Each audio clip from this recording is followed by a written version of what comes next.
Good afternoon and welcome to the TDC meeting. I'm going to call the meeting to order. Welcome everyone and Happy New Year. We haven't been together since the New Year, so I want to wish everyone a Happy New Year. I'd like to first introduce our newest TDC member, Commissioner Burgash. Thank you, Mr. Chairman. Pleasure to be here. Thank you. And thank you for everyone who is here. One other thing I'd like to do real quick is to just report, there's no big deal, but that the Florida Auditor General has begun the audit on the tourist development tax program, and they're in the process now. So I just wanted to give everybody an update for that. Next, we'll do a roll call. Tina, if you don't mind, was the meeting properly advertised? Yes, Mr. Chairman, it was in the Escambia Sun Press edition on February the 3rd. Great, thank you. And would you call the roll and let us know if we have a quorum? Jeff Burgash, Present? David Baer, Present? Mary Hoxing, Ronald Rivera, Present. Shirley Cronley, Present. James Reeves, Mitesh Patel, Present. Jared Moore, and Casey Jones. And so we have at least 5 members for quorum. Correct. So great, thank you so much. All right, first item of business is to review and approve the December 14th, 2021 meeting minutes. I'll entertain a motion and a So second moved. to approve. So moved. Second. Is there any discussion or objections? Seeing none, please show the minutes approved. Next item is the status of funds available. The Clerk of the Court, Mike. Thank you, Mike. My pleasure. Good afternoon, everyone. Actually, for the record, if you don't mind just introducing yourself. Oh, absolutely. Michael Davis, CPA, manager of the Treasury Department, and oversee the collections of the tourist development tax. Thank you. Yep, my pleasure. And well, good afternoon, guys, and Chairman Baer, and welcome aboard, Commissioner Burgash. Glad to have you. I hope you guys are all doing well and at least staying a little bit warm during the cold times right now. Well, I know everyone's excited about the status of the funds available, so we'll just jump right in. And so currently, we have $5.1 million so far for as of February 2022. Of that, we have also from February 1st to February 8th, we've collected an additional $39,000. Our total expenditures thus far for FY22 is $3.3 million, with a few of those highlights of the bigger numbers being roughly $2.5 million going to Visit Pensacola, $500,000 going to fund our base center, and a small amount going to some of our other outside agencies, $67,000, and of that $67,000, we have $10,000 has been paid out to our Blue Angels Association for their 75th anniversary reception, and $57,000 has been paid out to William Banks Enterprise to fund Jazz Summerfest as of February 1st. Our total funds available as of February 1st is $15.4 million. That's what we currently are sitting in the bank. Now I'll jump into some of our trends, which is very exciting. We have each month thus far this year, we have had a record-breaking month, October, November, December, and January. And for a little bit of comparison, sorry, I was trying to show the months here. For the little bit of comparison, at a 5% comparison rate for FY22, we've had $5.1 million. At this same exact time in FY21, we had $3.1 million. So we have a $2 million increase with a 62% overall increase over FY21 in the first 4 months. Now, that is comparing a 5% to a 4% basis since collections were not implemented until April. So if it was a 4% comparison, it would be an increase of about $1 million and a 29% increase from a apples to apples comparison. So things are looking real good. So with that being said, that is pretty much all I have as for our funds available. Our next slide is just a cash reconciliation that is always provided, that is also reflected on our summary page, and our budget with the changes that were made to show the revenue was showing at 95%, and the other, I know you and I had the conversation that the other 768,000 was showing in fund balance. It has been moved up to reflect the budget, and it should be noted that the total budget number to be spent for FY21 did not change. So the $16.2 million is what budget pushed for the to be spent for FY21 Okay, great. or 22. My apologies. 22, thanks. All right, does anybody have any questions for Michael? For Mike? Sorry. I did. Yes. Oh, Tish, please. Out of the outside agencies, 67,200, how did you say that broke down? So out of those agencies, we had $10,000 was sent to the Navy, or sorry, the Blue Angels. It was the Blue Angels Association for their 75th anniversary reception, and then we had $57.2 thousand sent to William Banks Enterprises for the Jazz Summer Fest. Okay, thanks. My pleasure. Any other questions, any lights on? Just to follow up real quick, Mr. Chairman, didn't we put some parameters on Mr. Banks before we decided we would give him that funding? And those parameters, were they met? They were for future funding. Was it for the future? Is that it what was- we yes. said? Okay, next time. Okay, thank you.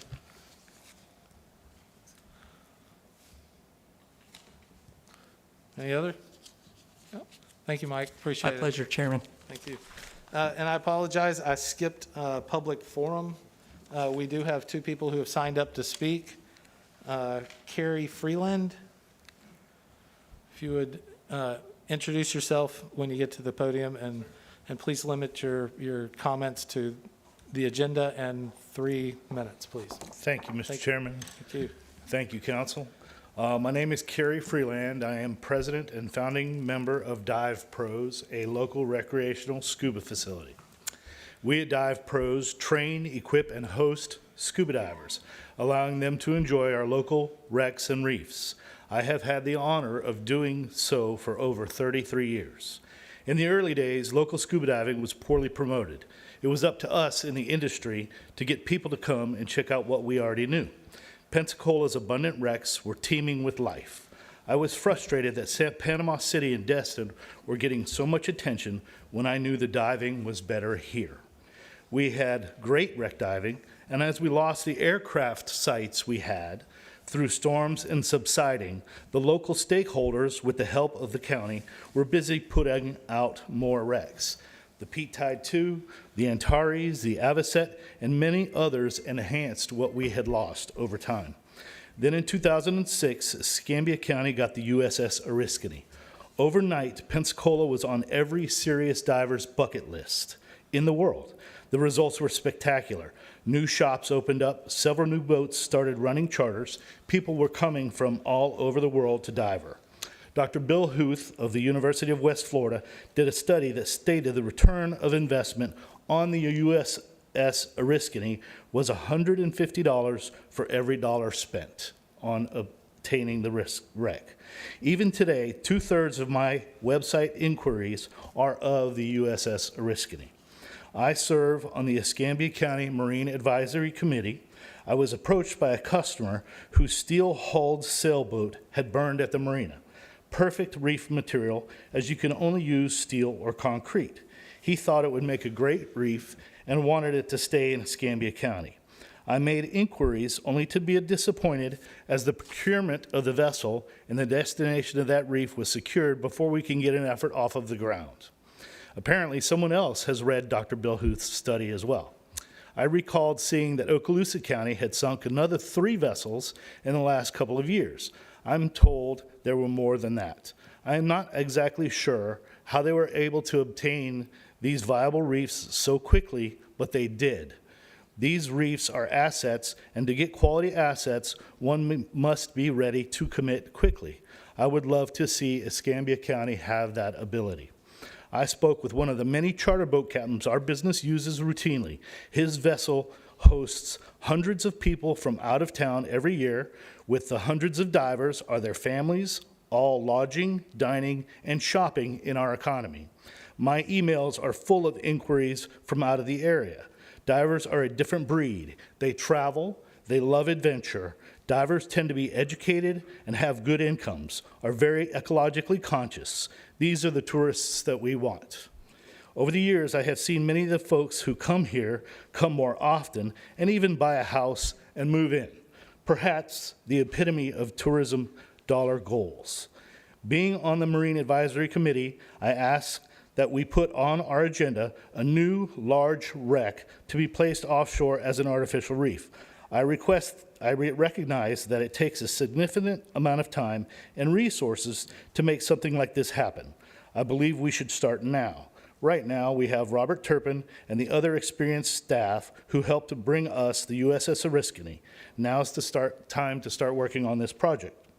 I would like to see the Tourism Development Council consider methodology that would enable Escambia County to retain and or recapture those lucrative diving dollars that by offering perhaps another world-class dive site. That's all I had. I'd be glad to entertain any questions you may have. Any questions for the speaker? Thank you, Mr. Freeland. We appreciate your Thank you for your presentation. time. Thank you. Our next public forum speaker is Brady Hale. Is that Hale? Thank you for pronouncing that right. Yes, sir. I'm also from the diving community. My name is Brady Hale. I'm the founder of Ocean Strike Team, a local nonprofit that takes scuba divers and teaches them how to do ocean conservation related issues. The dive community is clamoring for more attention here in Pensacola. We have some of the most world-class diving in the world. Like Kerry talked about, the Oriskany is on the bucket list of people far and wide from over states, over countries, internationally. They still come looking for the Oriskany. But we feel that the dive community is now underrepresented from the TDC and from the marketing aspect of Pensacola in general. We're just not known anymore. There's so many other sites. Destin is absolutely overtaking us when it comes to tourism and artificial reef deployments, just because they spend the money on it. And so we're kind of here asking you guys to help us out. I heard the $2.1 million surplus, and I got plenty of ideas on how to spend that, like I'm sure several people in the room do. But we would like to have a conversation, to start the conversation of how can we bring diving back to Northwest Florida, to we be the premier place. We have better dive charters, we have better diving, we have better dive sites. We just need more of them now. And so we've got some great ideas on how to make that happen, and we're looking forward to working with you guys and bringing it back home. Thank you. Thank you so much. Appreciate it. Any questions for the speaker? I do. What kind of cost are you talking about to do such a thing? So we have projects in mind, everything from $250,000. These are just ballpark numbers right now, to put a what we call the Pensacola Garden.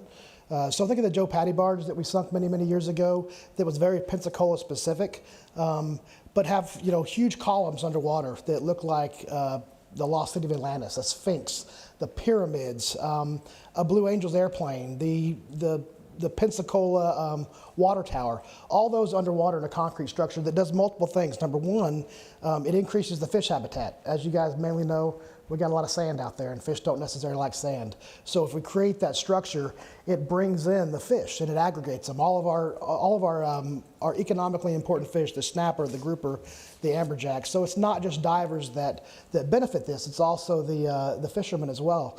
So sink down 20 or 30 of these things in one spot. Now it becomes an attraction that's great for photos. Photos right for video. So people are going to be coming not just for our wrecks, but for these other things. All the way to 1.5 million for another Oriskany. The diving community caught wind that they were taking another aircraft carrier all the way from Florida to Texas to be basically dismantled. And the clamoring was, why can't we get this? Let's put it right next to the Oriskany. So the cost is kind of all over the place. Again, we'd like to start the conversation of what money is available and how we can best use that money to really increase tourism as well as the diving quality here in Pensacola. Thank you. Any other? Yep, Brady. Have you guys reached out to Escambia County Marine Resources or Visit Pensacola to try to work out more advertising, marketing to advertise to divers and that sort of thing? Absolutely. We've started the conversation with both organizations, and we've gotten good response so far. One of the things is if we continue to market the same old thing, it's just marketing the same old thing, which can definitely benefit, and that's been, in our opinion, under-marketed. It's a diamond in the rough that we can really take money and spend and get a great return because it just hasn't been done well so far. But then also to drop more things. Divers are always looking for the newest and greatest. As great as the Oriskany is, and as much as we've had a lot of traffic from that, it's a wreck that you dive 3 or 4 times, and you're not necessarily going to travel to come back to dive the Oriskany unless there's other things around it, new things that are around it. So that's why it's so important just to continue to drop these reefs, both ecologically and for tourism. But yes, we've had those conversations, and they've been promising so far. We're just kind of in the early stages. All right, thank you. I have one other question. Are any of the concrete structures from the bridge, the old bridge, are those can be used for making the sites? Not necessarily making the sites. You guys do, and the Marine Resources do an amazing job with that old bridge rubble. One of the things that we have on Destin is that bridge rubble. I dive it all the time, and it's some of the most amazing diving in the world. We have zero video online about that information. When people say bridge rubble, they think these little rocks everywhere, when it looks like almost apocalyptic city down there underwater with sharks and turtles and rays and everything else coming out. But again, we haven't marketed. We don't have video. We don't have photos. We don't have divers in the water talking about that type of structure that's very unique to anywhere in the world. I was talking with Carrie, at lunch today. Iceland, of all places, had the most amazing campaign, and it started out with a diver in clear water, had their hands out like this, touching 2 continents. And they did a great marketing campaign on that, and I've never seen more divers wanting to go to Iceland and dive in the freezing cold water in dry suits than just with a marketing campaign. So, we have the right pull, and we use the money effectively to market to that. Divers travel. I'm a classic example. I used to live in Dallas, Texas, far away from the ocean as you can, running dive charters. I came down here for the Lionfish Removal and Awareness Day weekend about 7 years ago. I'm now a resident of Escambia County. I own a house in Escambia County. I have a nonprofit that focuses taking divers from all over the United States coming to Escambia County. And it all started with me learning about lionfish. Just that one little spark. Our diving is that good here that from a guy that used to travel the world diving, this is where I want to make my home. And so on the dive boat, we hear it constantly. Golly, this diving is amazing. I didn't know. I had no idea it was so good here. And so we really want to push that. As Okaloosa County has gotten a coastal resource manager over there that's very, very motivated and dedicated to making Destin the dive destination. We want it to stay here. We need it to stay here, both for our businesses and for our community. Mr. Reeves, you had your light on earlier. You still. I just would love to know kind of a dollar split between the promotion of the diving and the other things that we might need to do in order to create the environment for the diving.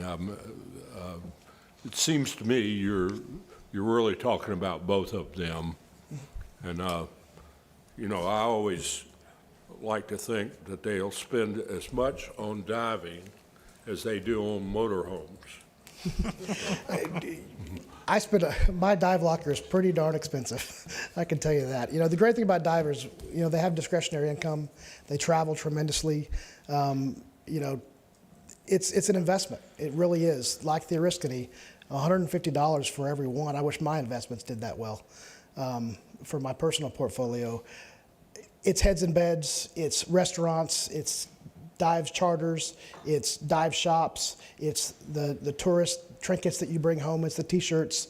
It's not just a one-activity event. Historically, I don't know that Pensacola has been the primary decision factor for diving has been a primary decision factor for tourists coming to Pensacola, but I highly suspect that it's at least a secondary. If I have a family and I have me, my wife, and 2 kids, and I'm a diver, and we got a choice between Fort Myers or somewhere down south or somewhere up north, and I can go diving, I'm absolutely going to choose the place where I can do both, where I can have family activities, have fun beach events, and I can go diving. We hear it all the time. Again, I didn't know the diving was so good here. If that, I'd have booked 2 days instead of 1. My wife would kill me, but by God, I'd have done it.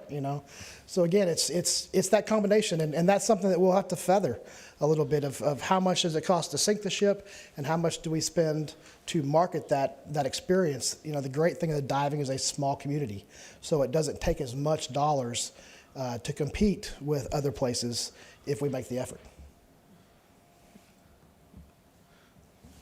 Any other questions or comments, the speaker? Thank you, Mr. Hale. We appreciate it. Thank you for your time. Thank you.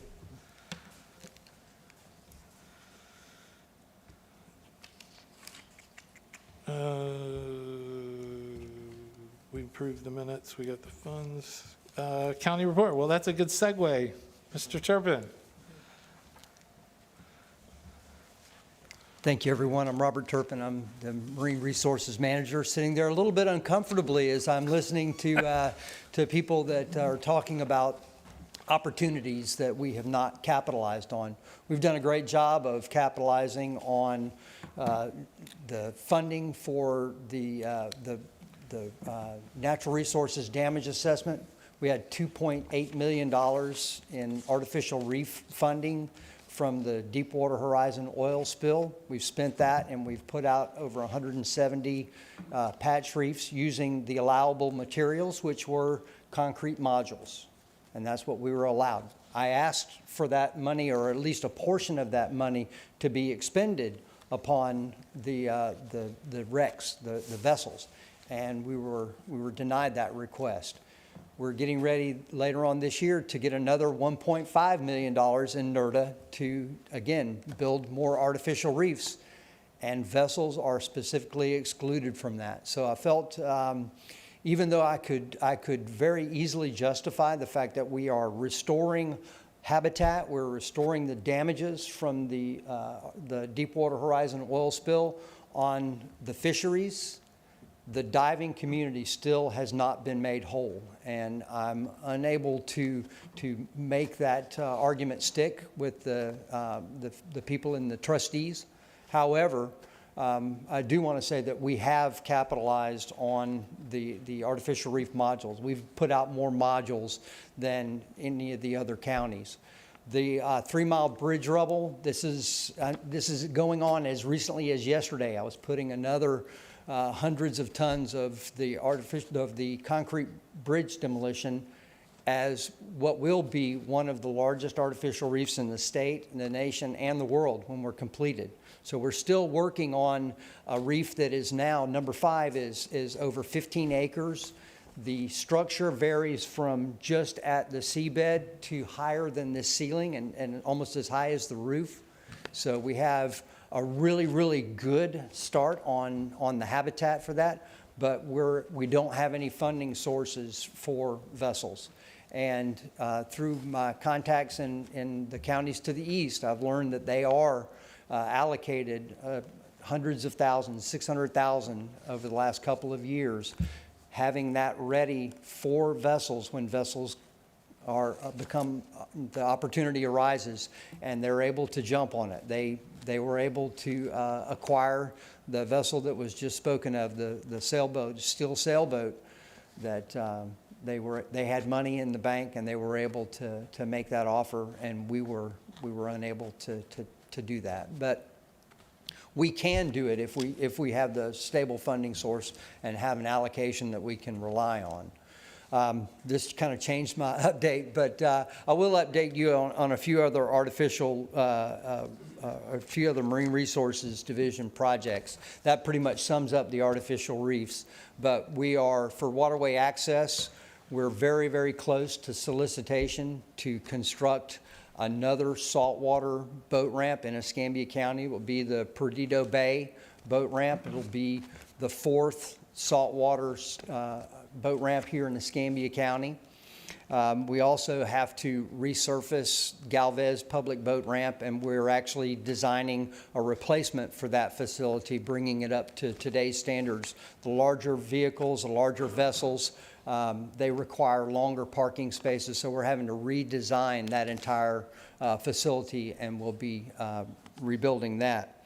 For waterways management, the least fun that I have, the least pleasurable experience in my job is removing derelict vessels, but it's a necessity. Imagine if you go to the Grand Marlin, one of our nicest restaurants out on Pensacola Beach, and you're spending a nice evening with your significant other, and you look out and there's a derelict vessel that sunk right there and spoils a beautiful view. We removed that vessel just last month, and we used external funding. We used a state grant to pay for it. But that is becoming more and more common and takes up more and more time from Marine Resources Division to remove these derelict vessels. So we're working with the state, we're working with the legislature to put better tools in the law enforcement toolbox to be able to prevent these vessels from spoiling our view. We're about to kick off the 2022 sea turtle nesting, and that uses 28 trained volunteers to help us with the sea turtles that nest on Pensacola and Perdido Key beaches on an annual basis. And for special projects, we're kicking off the 2022 fishing rodeo, and I serve as waymaster and assist in other rodeo efforts and promoting the health of our fisheries and the bounty that exists off our shores. For example, the vessel registration that we've been monitoring, we've had a 5% increase in registered vessels since 2019. So between 2019 and 2021. A 5% increase in our waterways needs access for these boats. Most of them do require a boat ramp. So we're trying to meet those needs. We're trying to provide outreach and education for how to use those resources safely. And that's a bit of a struggle especially with the boats that are out there now. They're faster. They are able to operate at speeds where they may not see seagrasses. So we're trying to educate about those resources that maintain our health of our waterways. I've given each of you a handout where I've showed a recent publication that talks about the value of our estuaries, the bays and bayous. And this is a national publication that was just published last June. And they skipped over Pensacola, but they did a survey of Tampa Bay and Terrebonne Basin, and you've got some highlighted facts and figures. And I would encourage you, if you have an interest, it's 160 pages for the publication, but I did give you the one-page summary. And then, as I always try to do, I list my programs, and then that Venn diagram shows the way that I try to spend most of my time, and that's the intersection of what's best for the environment, what's best for the residents, and then for your perspective, what's best for our tourism. So with that, I'll be happy to answer any questions. Thank you, Robert. Anyone have any questions for Tish? I do. The derelict vessels you're talking about, why can't we just sink those for divers to look at? The artificial reefs are permitted by the U.S. Army Corps and the Florida Department of Environmental Protection, and they only allow steel and concrete vessels. So most of these vessels are wood or fiberglass, and they're you. ineligible to be deployed as artificial reefs. I got you. I was trying to kill two birds with one stone. Oh, believe me. Mr. Chairman. Robert, I do have a question, and this may be more geared towards Darren than you, but I've asked this question before prior to Darren coming aboard. Couldn't we do more with marketing of diving? I've asked that question, and I don't know that I've fundamentally have gotten an answer that is palatable to anybody on this board, but maybe it has been. So maybe just talk a little bit about the marketing aspect of what we could do for divers, and I'll leave it alone from there. And I'll Kind of go. open-ended, tough question. It is, but there's two types of marketing. One of the marketing is done for us when we do sink things like the Oriskany's and large vessels. The media blitz, it makes a big splash. I like to use that word. It makes a big splash when you're reefing a vessel. Concrete materials, they're not as exciting to the press. So for those kinds of artificial reefs, for our bridge rubble and our modules, I believe that we could make a relatively small investment in a photo contest and video contest. The photographs and the videos that are potentially on social media, these are advertising dollars where your divers are competing for prizes. So what we would have to fund would simply be a prize package. Maybe we could work with some of our hoteliers and restaurants to have a weekend stay and maybe combine that with a food and beverage package and offer that as prizes for underwater photo and video contests. Then they're out there taking the photographs. We see them, we can put them on our websites, we get photo and video releases for them, and I believe cost effectively that would be an innovative and very easy to implement, and I would rely on my colleagues with Visit Pensacola and the rest of the marketing side of things to help us promote that and then publish the results. Very good. Thank you. Any other questions? Thank you, Robert. We appreciate it. Thank you all very much. All right, moving on to Pensacola Bay Center. Michael Capps.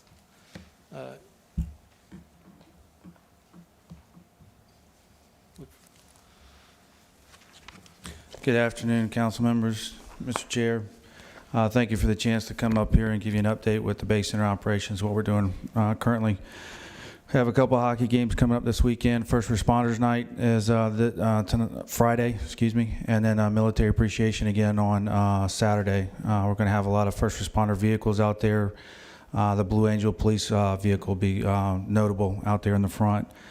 Along the lines of hockey, we're doing pretty good. Our attendance numbers are up, closer to our 2019 numbers, which and effectively increases our per caps are going up.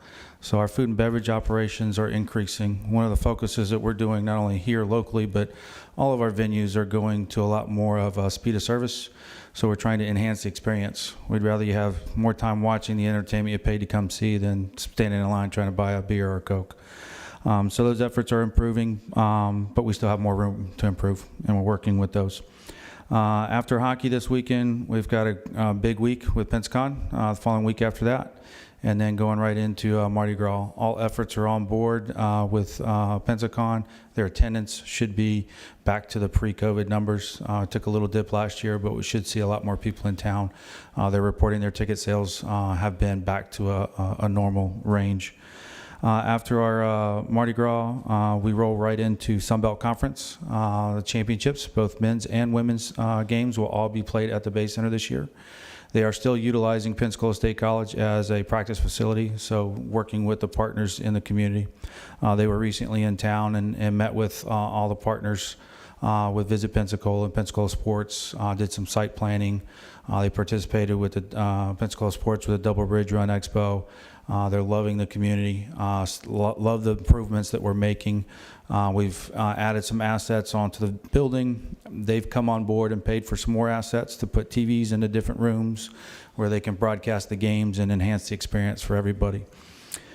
Moving forward, we have JoJo Siwa, which is another canceled event that will first get to play back again in WWE Wrestling. WWE Wrestling brings all kinds of walks of life into the building. It's great, but it will showcase some locals with Roman Reigns, the Usos, that were actually from here in Pensacola. So it's really good to have them on that card.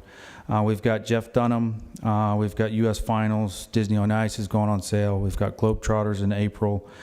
And Justin Moore just went up on sale. We also worked with another cheerleading competition that's been in Fort Walton. They have expressed interest to move over here. Now they are doing a 2-day event at the end of April. It's really challenging to get two competitions of that size in the same market because they compete with one another, but we were able to work it out with both, and hopefully U.S. Finals has been a long-term relationship on an annual basis. We want to turn this one into one as well. Going on from there, graduations, a full slate in May, and White Tie Rock. We've got an MMA event. We have talked to Second Baptist Church out of Houston, which is a big event for us in June. They are confirmed to come back, which is a great revenue source for the building, but not only us, but Portofino. They book all their rooms out there.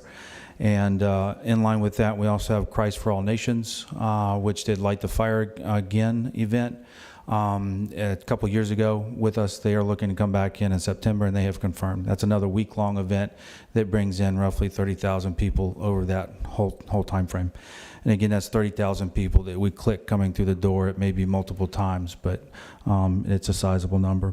We are still working on some country shows. Have one in August that hopefully will come to fruition.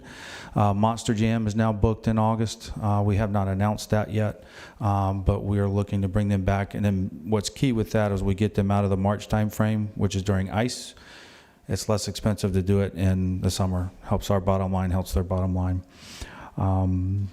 We do have a rock show, and in that light, I wanted to bring up that last. It does seem that the shows, the concert touring that's going out there is starting to ramp back up. This rock show, we have two promoters that are looking at going after it, which is a good sign that we'll make it happen. But they're looking now to book into the end of 22, going into 23. You've got a lot of artists that are now coming back out on stage instead of just the comedy acts that are out touring. But we're working to try to bring in a bunch of different diverse content.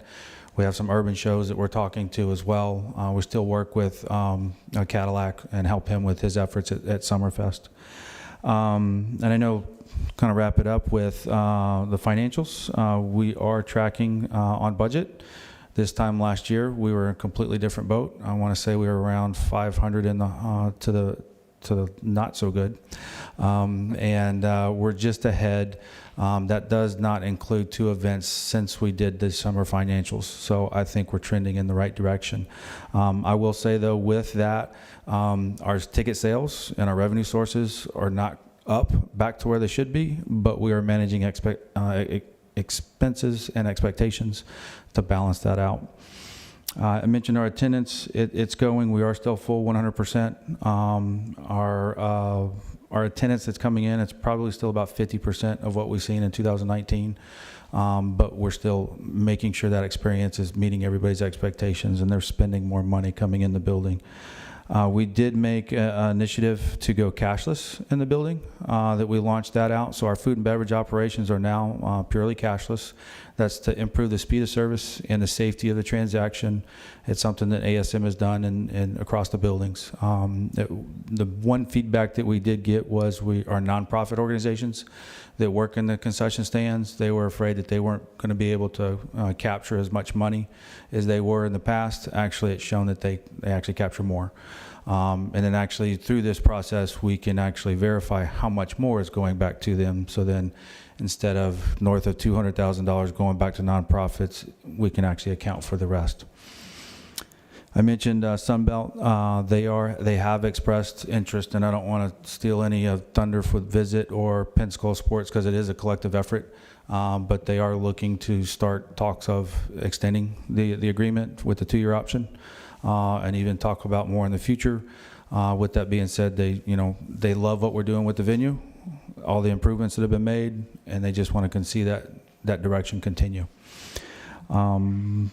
Two big things. Lastly, our marquees on the outside of the building. I know that's a big hot topic. We did meet with Mr. Hall and facilities and risk and to push that across the line. We have had all the best and final offers come in on the bid that went out, and we do have a proposal to put forward. We're just vetting that to make sure all the details have gone through so it meets all FEMA expectations and so forth. Another opportunity that we have that we're continuing to vet as well is the DAS system, which is a revenue generating opportunity that puts basically a big cell phone tower in the building. They pay us or pay the building that goes to the building's bottom line to put the system in place, and those typically run in the range of $1.6 to $2 million. So they provide an asset, enhances the experience, and then it puts revenue into the building. We're just on the last leg of that to work out all the legal language and so forth, and I think we should be good there. And budget, we're getting prepared to put our numbers together, and which will include some capital stuff that is going to be needed for the venue in the future. Do want to put it out there again, the ice plant, the ice floor, it is aging. It would be one of those hot topics of discussion because of the price tag. But to continue hockey operations, we had an issue last year. We mitigated that with some expense, and it could have been much worse, but we did manage to come out of that pretty good. With that said, any questions? Any questions? I have a question. Michael, what is the average attendance for the hockey games now? We're close to 3,000 right now. And I say 3,000, we consider attendance on people that have come through the door. So you may hear different numbers coming from the hockey team. Sports reporting numbers are typically what's out. So they're gonna count how many tickets were sold and how many were distributed comp-wise for sponsors and so forth. So recently, they've had some numbers reported in the 4,000s. We have not had 4,000 people come in the door, I think once or twice, and that was around the holiday games. And that's when we started to see the trend really go up. We started hockey in October, but the 2 games during the Christmas break is when they really went up, and they stayed there. They haven't gone back down. Great. Thank you. Great. Any other questions? Mr. Chairman, not for him, but if it's okay, I'd like to bring Stephen Hall up. He had something to add to our previous status of funds conversation. Oh, absolutely. Yes, please. Thank you. All right. Anybody else have any questions for Michael before? No? Thank you, Michael. Appreciate the update. Mr. Hall, welcome back. Stephen, how are you? Good afternoon, council members. Good to be back. Good to see you, Commissioner. I guess we'll have some more opportunities to speak going forward. Again, good to see everybody. Stephen Hall, Office of Management and Budget. So what I did want to make the council aware today, I literally just got our fund balance numbers done today. So it just happened that happens to be the same day that we're having this meeting, and I wanted to at least make everyone aware of what your fund balance is available to you. Depending on how the council would like to amend the unified budget, or however the council would like to do that this year. So as you heard from the clerk's office, everything is going very well. The fund clearly has a pretty good bit of cash in it, so you're sitting very, very well and healthy as far as the financials go.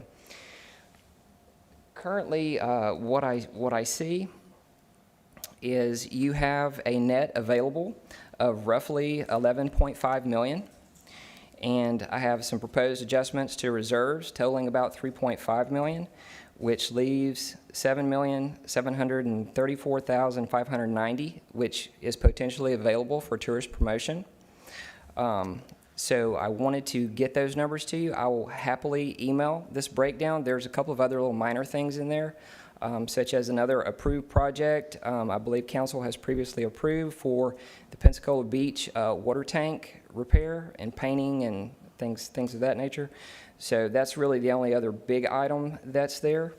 But like I say, I'll happily email this breakdown to you, Mr. Bear, if you would like to get it out to the rest of the council members.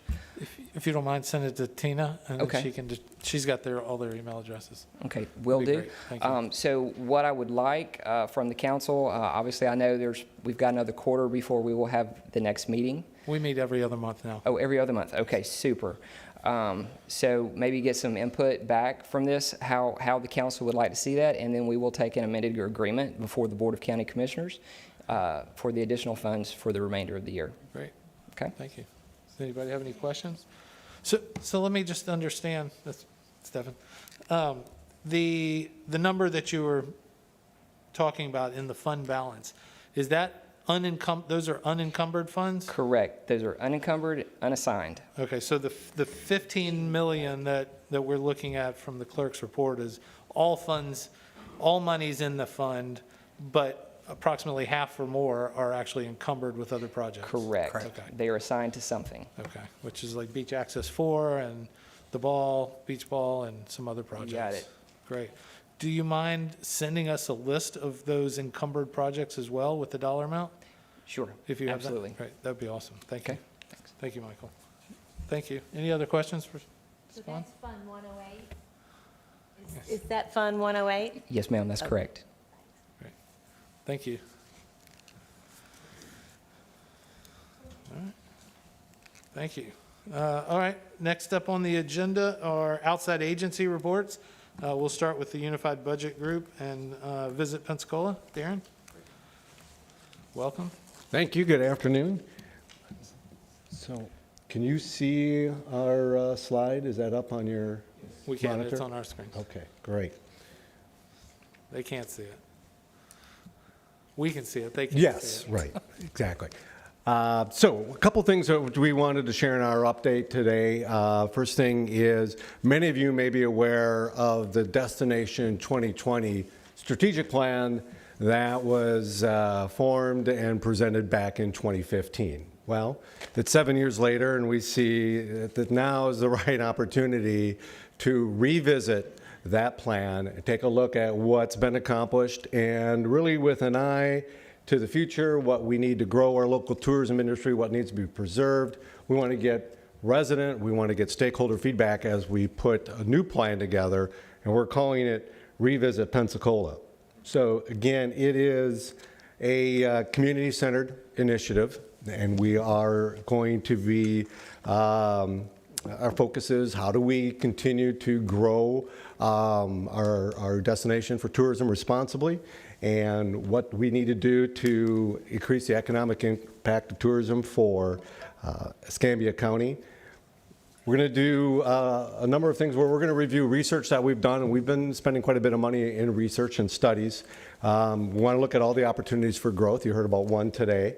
Take a look at our marketing strategy, our brand story, and what that strategic focus is going to be for the next 5 years. And so we've partnered with the Studer Community Institute to do a series of focus groups that will allow us to hear directly from our stakeholders and influencers, including the TDC. So emails have gone out. I sent another email specifically to the TDC today, encouraging to participate in one of the focus group sessions that are coming up this month. And we'll be doing a number of one-on-one meetings as well, because we're really looking to take information and direction from the county, everybody that's involved as we put forward the new plan. And just like we did in the past, we will do a full presentation on the results and produce a formal report. One thing that's really important to us is what the follow-up is going to be on the strategic plan. Sometimes strategic plans look very nice and sit on a shelf. We want to make sure that doesn't happen, that that plan becomes part of our agenda for Visit Pencil going forward at our board meetings. In doing this Revisit Pensacola plan, we are doing 2 additional surveys through Downs and St. Germain, our research company. One is a potential visitor perception study. We're going into 14 different markets. We'll do 450 surveys with the purpose of understanding how people view our destination, their awareness level of our destination, so we can incorporate that into the Revisit strategic plan.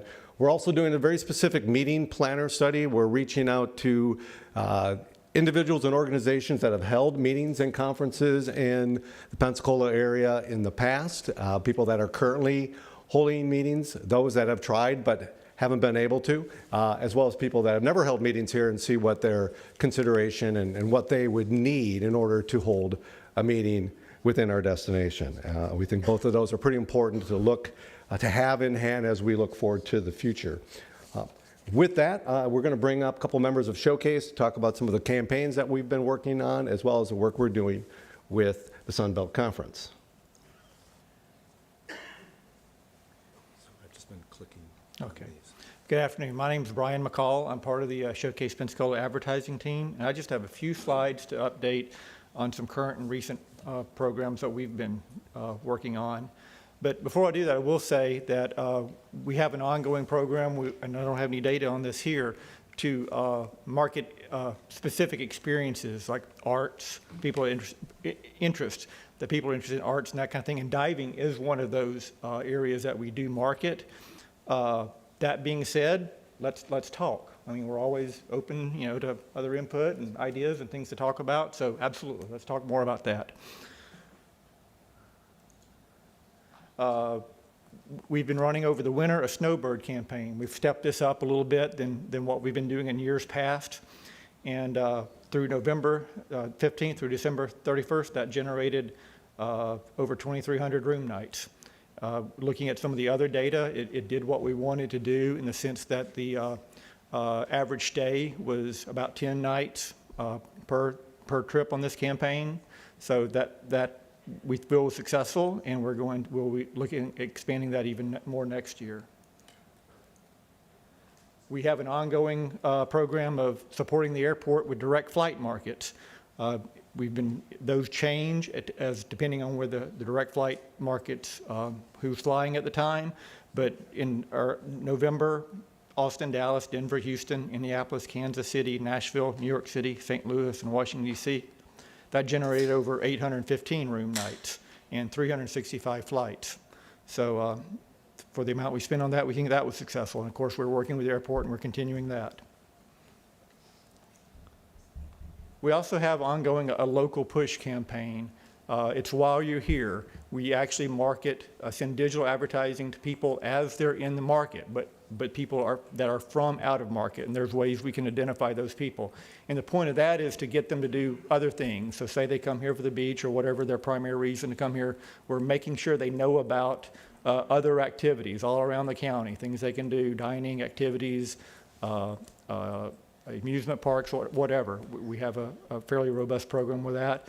And so a lot of the metrics we use are arrivals or room nights or that kind of thing. For this one, we're really just counting, they're already here. So a lot of our standard metrics don't apply to this. We're looking at how many times they go to the website to find out more about what there is to do.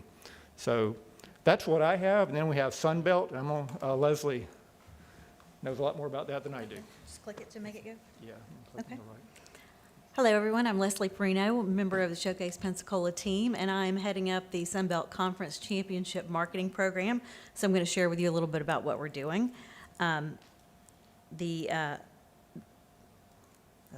there we go. So the tournament takes place March 2nd through 7th. As you know, all the games will be played at Pensacola Bay Center. If you're not familiar with the Sunbelt Conference, we have 12 schools coming to Pensacola to play their basketball championship, the men's and the women's team. So that alone is bringing a lot of people into the county, staying at our hotels and using all of our restaurants and enjoying the destination. Our campaign primarily focuses from February 1st to March 7th because single ticket sales went on sale February 1st. So we wanted to start that hype when people could actually take action and start to buy tickets. We started back as early as November, just generally kind of getting that information out organically. So we have two different campaigns going on. We have the local and regional campaign, which targets a 60-mile radius around Pensacola. So we want to get all that local hype, get the locals coming, and all of our regional areas that are going to come in for a day drive. And of course, we hope they'll spend the night as well. And then we have collaborated with the Sun Belt Conference and determined which schools are the most likely to travel to come see their teams. And so they have helped us decide that the University of South Alabama in Mobile, Troy University, University of Arkansas in Little Rock, Arkansas State in Jonesboro, Georgia State in Atlanta, Georgia Southern in Statesboro, Georgia, University of Louisiana in Lafayette and Monroe are those that are most likely to travel here. So that is where our out-of-market funds are focused. The tactics that we're going to use are digital display advertising, social media advertising, outdoor, television, radio, print, promotions, and public relations. Whoops. I went too far.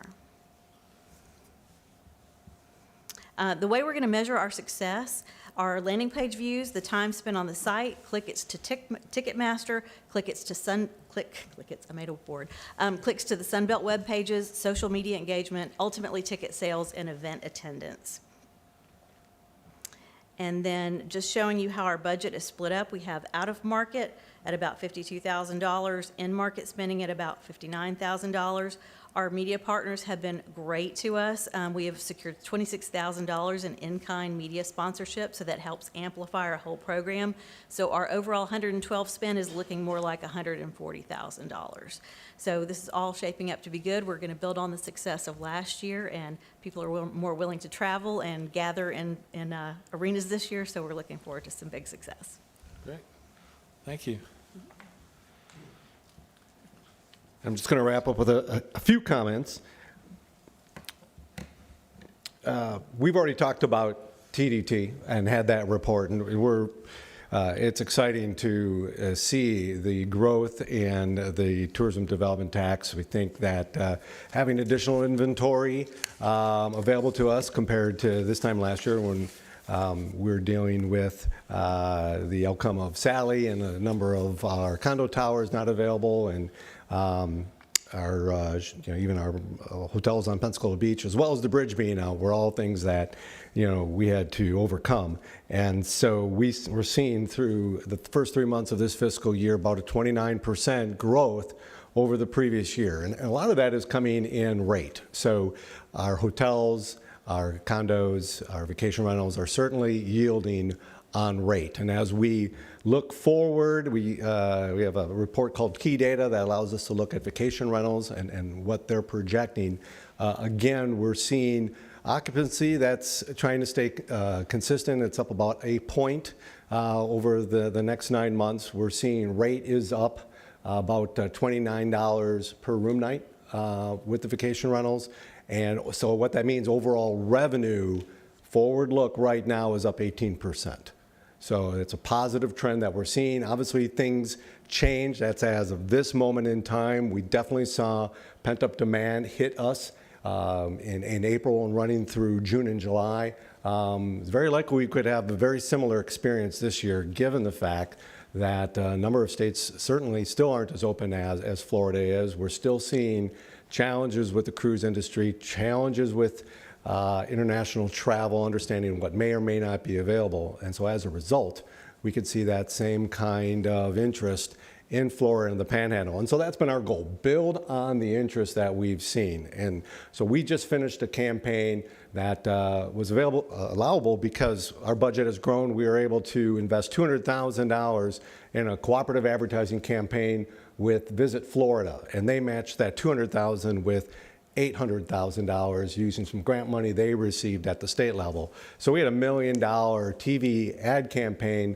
that ran from the end of November through the end here of January, just wrapped up throughout Southeast United States as well as points north. Even when I visited some family back in Wisconsin, I saw our ad playing, and it was great because it was cold outside and it was nice to see what a warm weather destination looked like.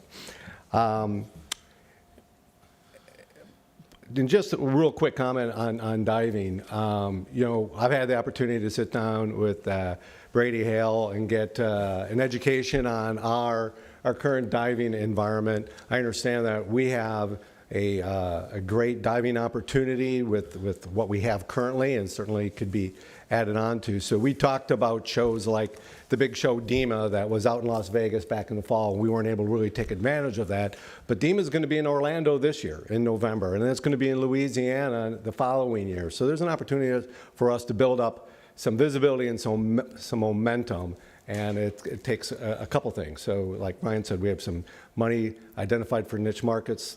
Diving's not the only thing. Sailing, we're a great sailing destination, but some of these markets just aren't have as big enough population as others. But how do we make a note for ourselves and capitalize on what a great experience we can provide? And so we need to take a little deeper dive into the diving market, as well as build a cooperation locally between all the different charters and boat captains, so that we have a unified message when we're going to some of these shows, and we can then improve the quality and content of what we have on our website and our blog posts and our other marketing channels that we use. So I'm excited about diving, as well as a number of things, and I'm definitely excited about the increased interest in the Pensacola area and the Panhandle in general.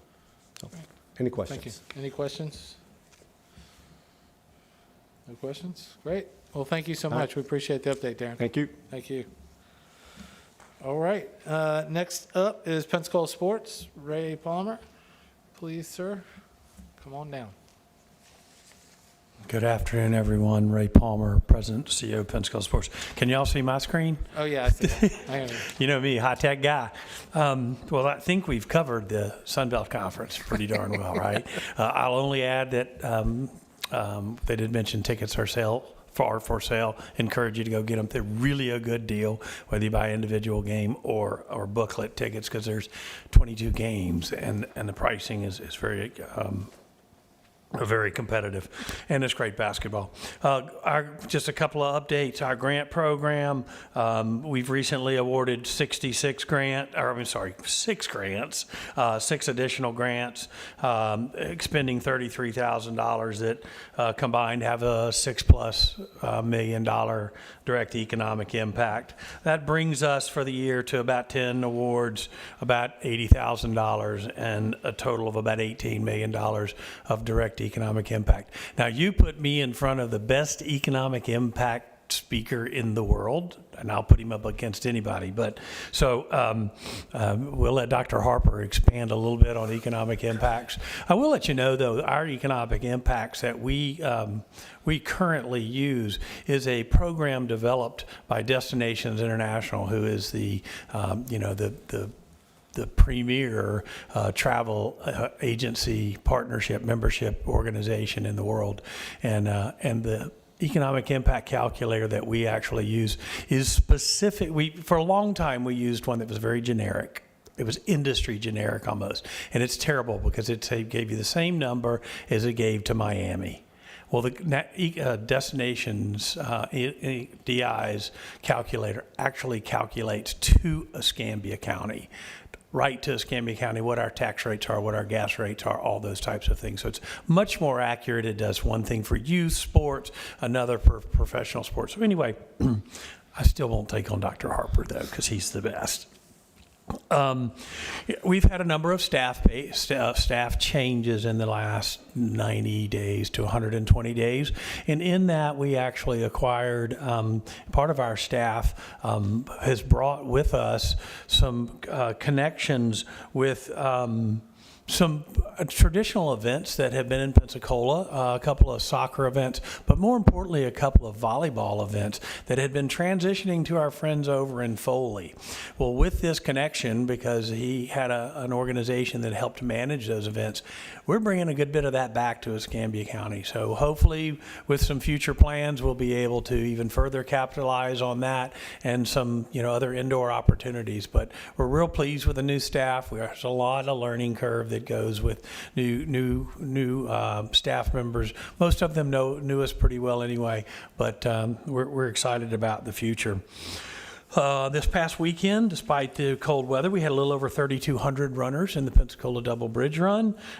We were represented by 38 states, plus the Virgin Islands and somebody from Europe. I'm not quite sure where he came from Europe, but he said on there from Europe.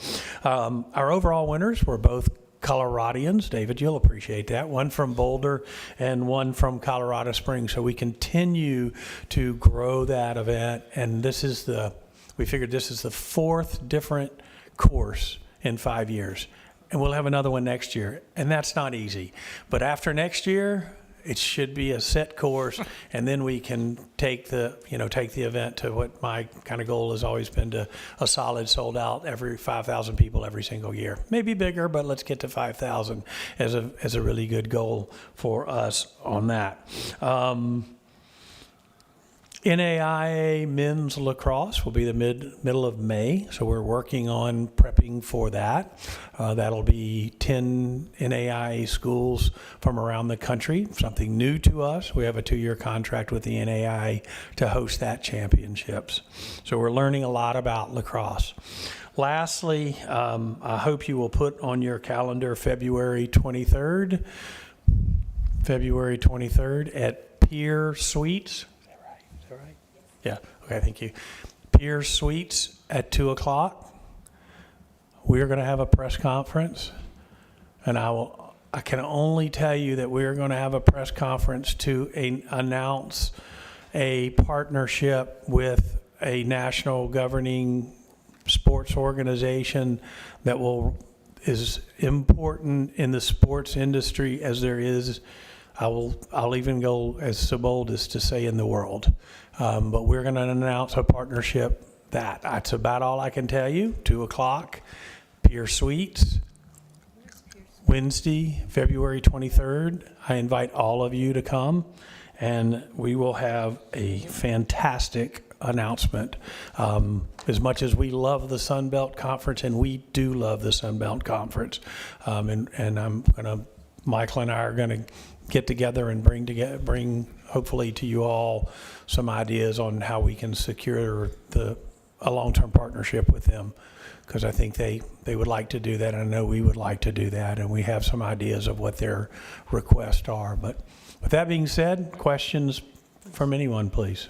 Any questions or comments? Yeah, I do. Ray, there was an event the Board of County Commissioners were talking about out at Five Flags, and it's the NASCAR event situation. Did that money ever break free? Okay, so they got the money to start doing what they need to do, Tim, out there? Yes, sir. Your staff has completely taken care of it. Okay, as of because I just got back into town, but I know That was as of Friday, I believe, that was got taken care of, and thank you. Thank you for your help. No problem. Thank you. When was that NASCAR event, Ray? Do you know? June 20-something, I think. It's the SRX series. It's the kind of the miscellaneous all-stars of historical, everything from Indy racers to NASCAR racers to they put all these guys that are legends, if you will, in their various cars, and then they're going to bring them to Five Flags. It's a really cool opportunity. I think it's a one and done, but it's a really cool opportunity that we'll get one chance. They've announced it. It's on their website. Yes, they have, Oh, correct. so it's on theirs. I just noticed it the other day just by chance. Any other questions, comments? Thank you, Ray. Appreciate it. Next on the agenda is ACE. Dr. Harper, come on down. Thank you, Mr. Chairman. Good afternoon, council members. My name is Rick Harper. I'm an economist, and I serve on the ACE board. And our chair, Mary Henriquez, asked if I would come today and explain the economic impact study that we received recently from the Haas Center. As you may know, the Haas Center at UWF does an economic impact study every year for Fufu Fest. I should add that I left the university in 2017, and thus I have no affiliation with the Haas Center or University of West Florida. But as an economist, I do feel competent to comment on the study that the Haas Center delivered. And to make sense of it, the basic results that Haas delivered as a result of doing intercept surveys at events associated at Fufu Fest events in the fall, in November of 2021, and they've just finished the report and delivered it. They calculate that Fufu Fest, in and of itself, that is above and beyond other events in the community, and they look at respondents to their intercept survey. They only count economic impact of those who said that Fufu Fest was the primary reason that they visited Pensacola. And that's an entirely appropriate way to do it. And so the basic results are that they calculated that Fufu Fest generates the equivalent of 136 new jobs, net new, spread across the economy, and that it's responsible for an addition to gross domestic product in the region of $6.5 million in 2021. That in turn represents almost $12 million in total sales, which has implications for sales and use tax collections, as well as tourist development tax collections, and that there is an increment of $3.75 million in personal income.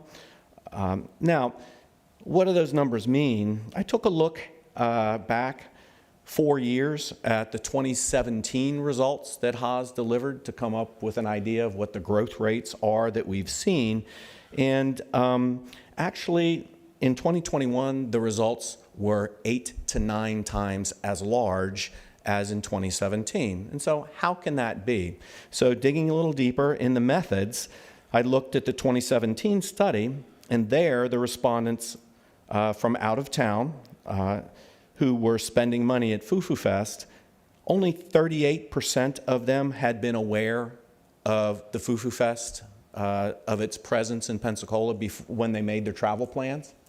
And thus, that was a relatively small share of total visitors where you could count their spending as part of economic impact. In contrast, in 2021, 65% of out-of-town visitors said that Fufu Fest was the primary reason for their visit. And so what that suggests to me is that we're doing we're doing a good job over time of increasing the visibility of this key shoulder season event, much as Ray mentioned, the sports event and the upcoming Sun Belt Conference.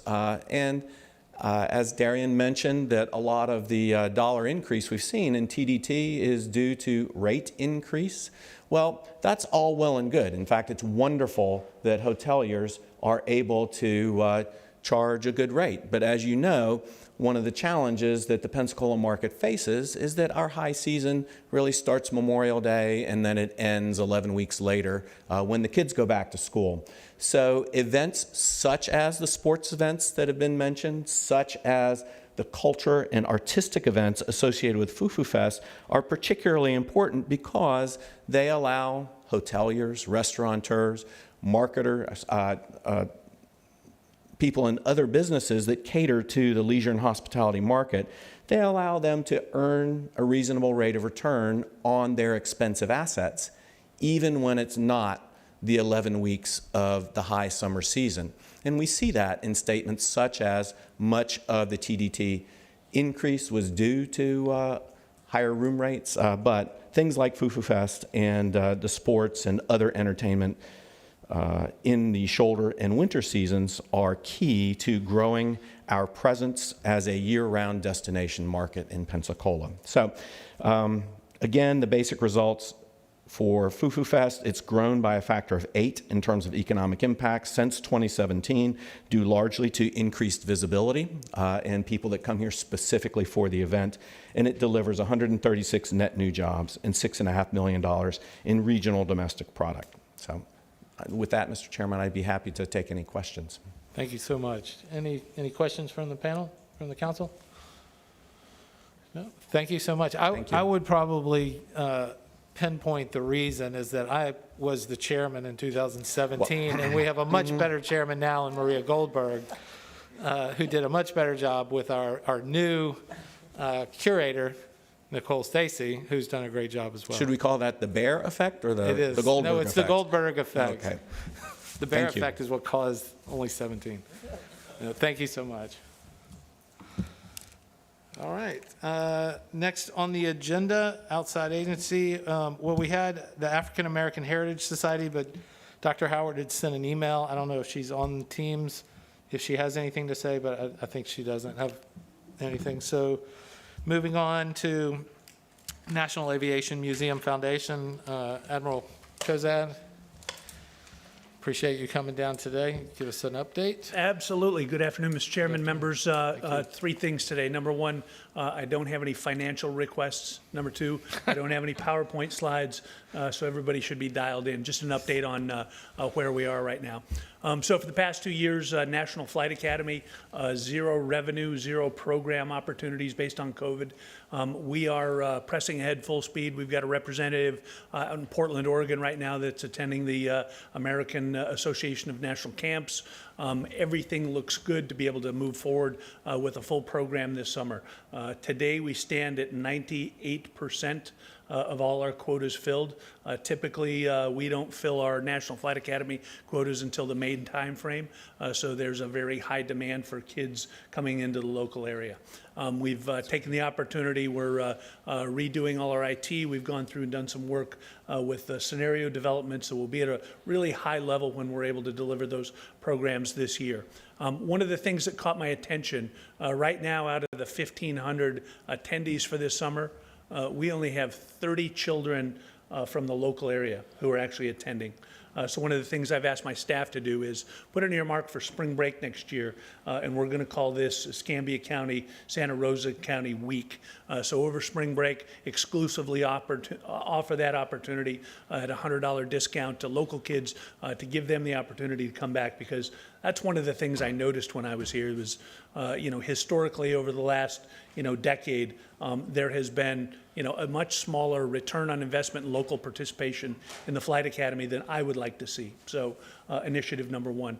Initiative number two, I've had an opportunity to talk to you all about Starbase, which is our fifth grade outreach program. So recall 25 hours conducted in conjunction with Escambia County School District and Dr. Smith. Kids will be bussed in. They'll spend 5 days during the academic year going through what we call hands-on, mind-on curriculum. So the kids will get to touch things, they'll get to see things, hands-on STEM type activities. They'll get to see the Blue Angels practice if they're here during the right time. We have received funding for that from Department of Defense.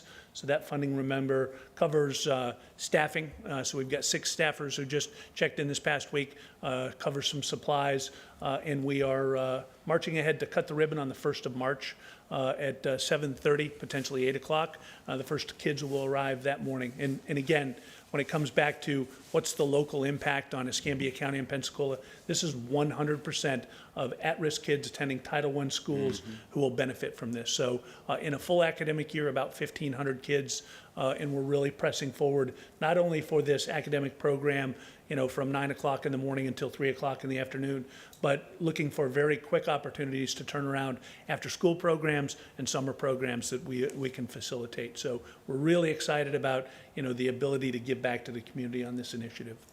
The final piece, everybody asked about base access, and again, while I'm not responsible for that, we felt, I may be working it hard on the sidelines, but we saw a 75% decrease in visitation based on the Navy's policy this past year. So that takes us down from about 750,000 visitors to 198,000 is what we saw, all with DoD ID cards, again, beholding to the Navy's policy here. The good news for those who have kind of followed it locally is, we do have a long-term solution in place. Florida Department of Transportation has stepped in, has created a concept that would create a corridor from the front gate to the back gate, so connect Navy Boulevard with Blue Angel Highway, and that would be a 100% access opportunity. I attended a press conference with Captain Kinsella before his change of command, Senator Broxson, when the Navy said they're optimistic that we can break ground as early as sometime in 2023. So in terms, if that was a Navy project, we'd probably be looking at a 5-year program. But since FDOT and the state of Florida has stepped in, we're optimistic that that's going to happen within the next few years. For the group, we have a new base commander, and what I will tell you about base access is we continue to work the seams to potentially restore the previous public access waiver. I'll say that that's an objective. It doesn't necessarily have all the specific pieces in place, but we've got new leadership, so I would encourage you to introduce yourself to the new base commanding officer. Make sure he understands exactly how important that is. We're working that with the rest of Navy right now, and we're hopeful that with a long-term solution in place, we can convince the Navy that this is the right thing to do for the cradle of naval aviation in NAS Pensacola. So with that, I'll open it up to any questions you might have. Mr. Chairman? Yes, sir. Admiral Kozad, thank you for the report. I appreciate that. Just a curious question, because you said something that stuck out to me. That, we've got a tremendous level of need in our public schools locally. A lot of the students have, like you mentioned, Title I. They've low socioeconomic dysfunction with families, things of this nature. But that was an incredibly low number that are participating in the National Flight Academy. Did you say 35 total? So it'll be this year. We have 1,500 total attendees and about 28, I think, from the local area. Wow. So I mean, you could probably correlate, tuition. So a lot of these folks. So we have an airline that's a significant sponsor, and they pay scholarships for students to come around the country. Well, I would just like to ask. The voters of Escambia County very generously have supported the Children's Trust. And I'm just wondering if we can kind of put that together with what you all do and perhaps find a way to get some scholarship money so these students because this is the kind of program that these kids could really use. And it's just kind of disheartening to hear that so few are able. How much is the tuition? It's $1,500. So we just did a kind of a cost of living and economic impact adjustment. We've had, it used to be $1,250, but with the cost of food, with the cost of birthing and everything, we were forced to take that up, especially, given the fact that we haven't done program. Escambia, to your point, Escambia Children's Trust, we are on their calendar. I've had an opportunity to brief them. And that's exactly where, we see the benefit. And I'll be honest with you, again, number one, I'd like to make an opportunity and just see what the interest is. It seems like everybody I talk to that comes through the Flight Academy says, I have a grandson or I have a daughter, how do I get them into this program? And so I was really surprised with the low participation rate. So I want to the money is the barrier. The money is the barrier. Make that an exclusive opportunity, and then look for those other opportunities to partner financially where, the Flight Academy can give scholarships locally. Thank you. Thank you, Mr. Chairman. Thank you. And when does the program, the Flight Academy, start? So it'll start in the end of May, I believe that is. So it runs, it's the 11 weeks of summer, and historically, that's been our primary focus. We're also looking at, Homeschool Association, because that's a year-round program and availability. And, our challenge right now is just trying to draw kids in, in those shoulder seasons. So we're working to partner with Dr. Meadows at Pensacola State College and the new charter school, where we can provide some programming during the fall in the spring that's part of their curriculum. We're excited about that opportunity, but also some of these other programs like Sea Cadets, the Army Junior ROTC program is very interested in a program and being able to bring kids here during the academic year as part of their curriculum. So looking to expand in those methods as well. Thank you. What age is the Flight Academy, students for the Flight Academy? Flight Academy is typically 8th through 11th grade, which is the sweet spot. And so, you didn't ask, but I'll tell you that that's what we're excited about Starbase, because, in 1 week, you really can't change a kid. They've grown up and they've already got some preconceived notions. But now, especially locally, we have an opportunity to create a continuum with multiple touches. So a 5th grade program that all our local kids will be able to see, build that into an after-school program, build that into a summer program, potentially, Commissioner, some scholarships opportunities, so we can incentivize these kids to study hard, to be confident and really, think outside of the traditional box that they always feel like they're encumbered within. Mr. Reeves? Just a couple of questions. I understand that Delta offered some scholarships, but they also wanted to kind of expand the curriculum, so to speak, for like aircraft mechanics or things other than just Navy. Is that the case? So, yes and no. At least, well, in the 15 months that I've been the president, they haven't really looked to change the curriculum. What they do is, they do Girls Week, and each of the Delta weeks that we host, it's exclusively Delta. So it's all their kids. They want to make sure that And they veterans. get the press. And veterans, right, but affiliated with Delta. No requests up to this point, although we are starting to build in some virtual reality, which will allow the kids to go through and do a pre-flight and do some maintenance on their aircraft. So there are small elements, but really nothing significant if you're thinking a higher level where we're going to give certifications or anything else. Yeah. And the other thing is, are you still getting the appropriations from the state?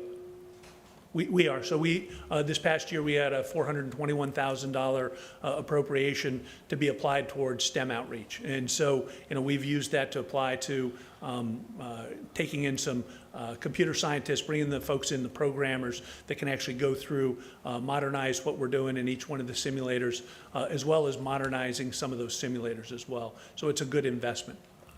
Okay, just keep my name on one of those simulators. There's actually one, not a simulator, but one of the Hulks that's sitting out in the front yard. If you're there by next Friday, we can probably make a deal. You're doing a great job. Thank you. Thanks. No, it's a pleasure. Thank you, everyone. Thank you. Appreciate it. Next on the agenda is other business. And we have the TDC Restricted Reserves Committee. Do you have an update for us?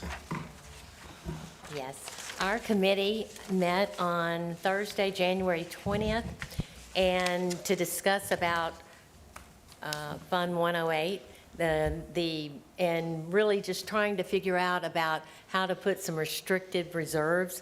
As you know, during the pandemic, when it first started, we were really without dollars to be able to go to. And what we're hoping is looking at what some of the people are doing through the east of us and the west of us. They all seem to have reserve money that they could tap into. We didn't have as much of a luxury. So we're talking, we're meeting and talking and finding out what other communities are doing and seeing how we can make it restrictive as to what the money is used for, so that, and set up some parameters again on what it can be used for. We meet again on Friday, February 18th at 10:30. Anybody is welcome to join us, and it'll be advertised in here just so that we can have further discussion. Okay. Thank you. Does anybody have any questions? It was a really, yeah, I'd like to speak to it. It was a really good meeting, a lot of dialogue about how we can really look to protect the community and our development of tourism by trying to restrict some funds and put some parameters around it for marketing. We have a lot of funds available, and there will possibly be other funds available for other types of projects. But when the revenue dries up, how do we continue to market the area to attract the tourists to come here? And so the committee had a lot of great discussions. They're collecting some information from other communities on what they have done to be able to evaluate and look at, what triggers the use of the funds, what it takes as far as county commission, if it's a majority or supermajority, what the level of the fund restriction should be, et cetera. So it was a really good open dialogue. So if you're available, please join the meeting.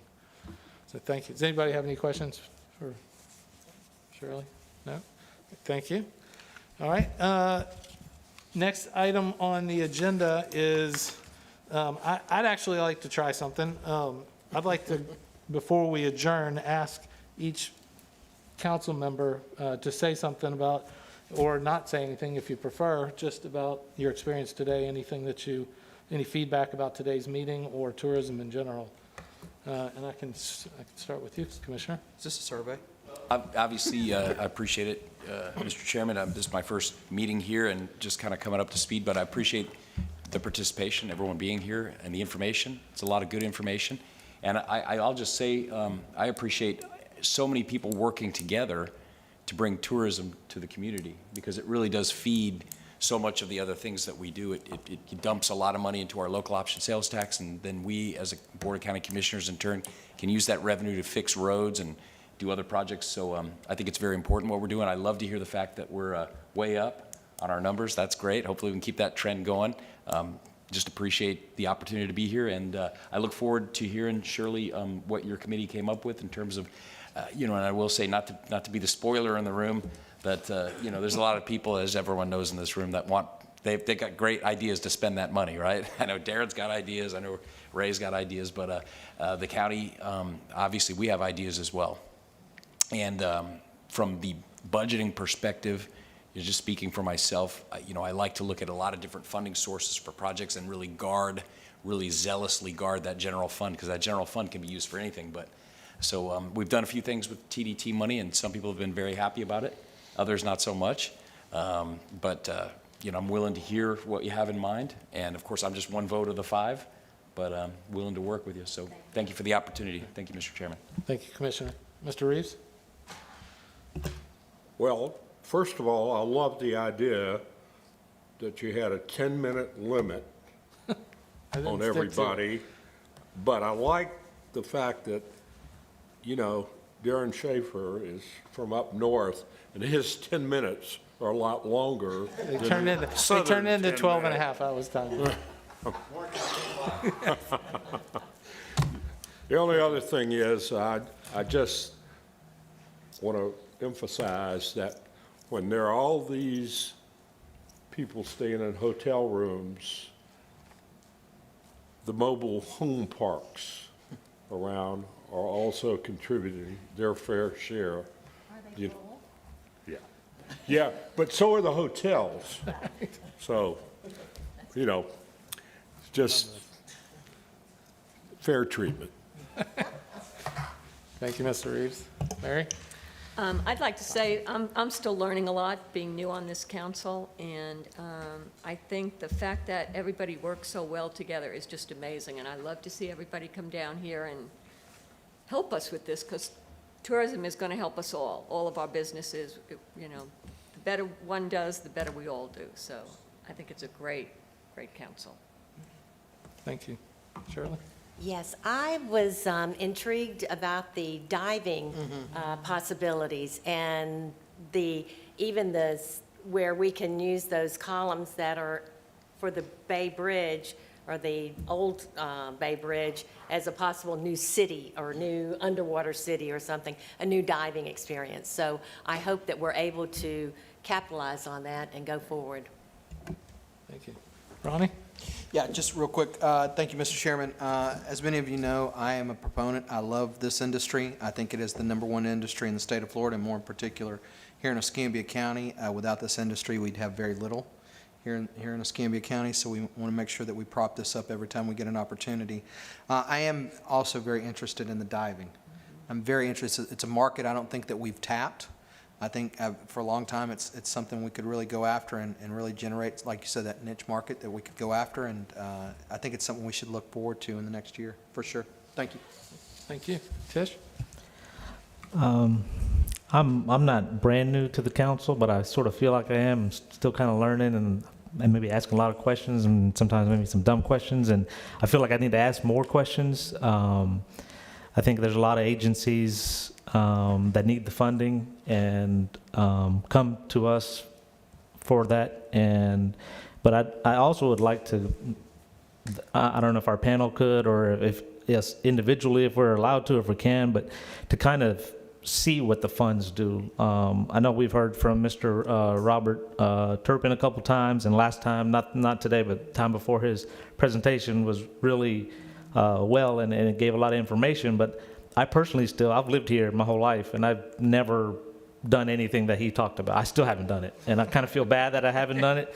But then also, like with Michael at the Bay Center, I don't know. I've been there. I've been to hockey games, and I've seen how things run, but I don't know where the funds. I'd like to learn where the funds go, how, and when there's not enough funds, and they come here for So I'd just like to learn the nitty gritty if with the food at the Bay Center, like if it's being sold, where's the profit go, and how's that all work? I'd like to learn the nitty gritty, and because I feel like as a business owner, maybe I can give my input and say, hey, we're wasting a lot of money here, or maybe we could change this and we'll save some money here. And so I just think being on this panel, I'd like to be a little bit more useful to the agencies that do come get money, and then also be able to learn what they do, because if I can learn what they do, then I can tell my managers and guests that come to the hotel, hey, did you know you can do this while you're in town?